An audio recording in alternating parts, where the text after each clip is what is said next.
Hello students, I doctor Ashish Gupta welcome you all in the text book super coaching.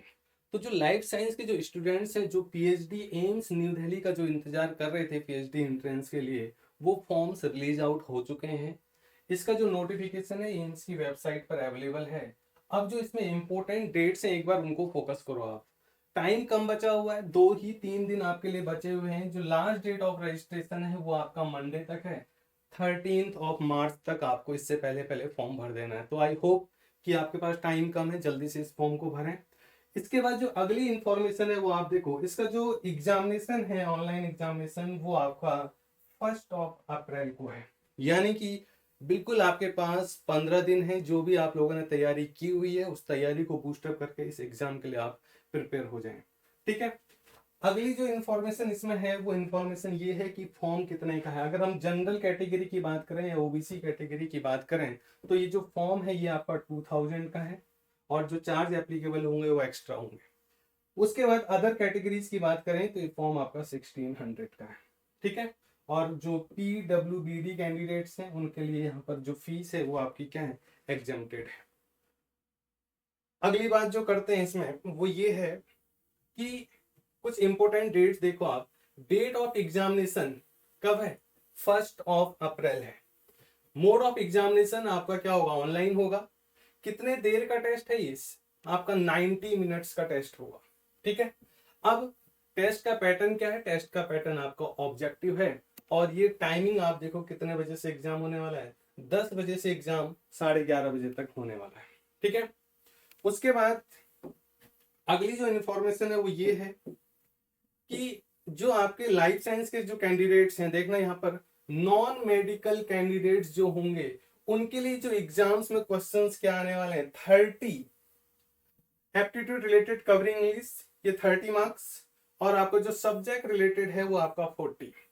Correct answer के लिए 1 mark है और incorrect answer के लिए -1/3 होगा। ठीक है। तो आपको ध्यान रखना है माइनस मार्किंग भी है और आपका कुछ आपका जनरल एप्टीट्यूड रिलेटेड क्वेश्चंस भी आएंगे और साथ के साथ आपके क्या होंगे, आपके रिलेटेड टॉपिक्स के जो सब्जेक्ट रिलेटेड क्वेश्चंस होंगे वो भी आएंगे। ठीक है।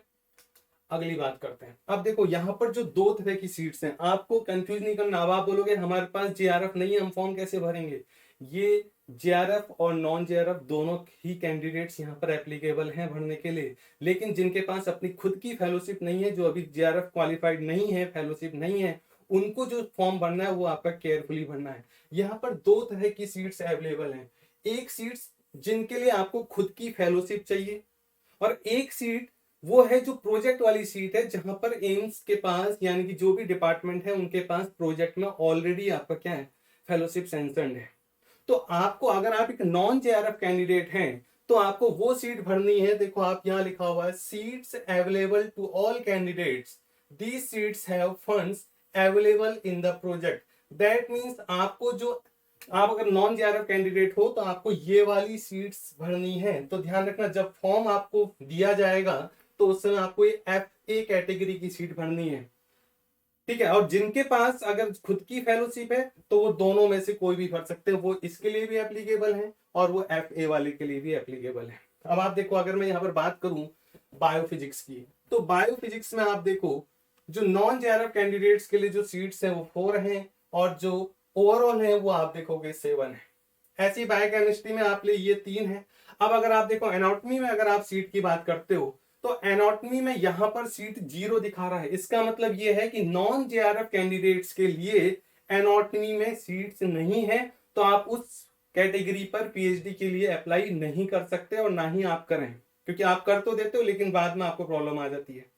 ऐसी अगर आप यहां देखोगे मेडिकल ऑन्कोलॉजी में नॉन जेआरएफ कैंडिडेट के लिए कोई सीट अवेलेबल नहीं है, डर्मेटोलॉजी में भी नहीं है। तो इस तरह से आप ये ध्यान रखना कि इन सीटों पर आपको नहीं भरना है।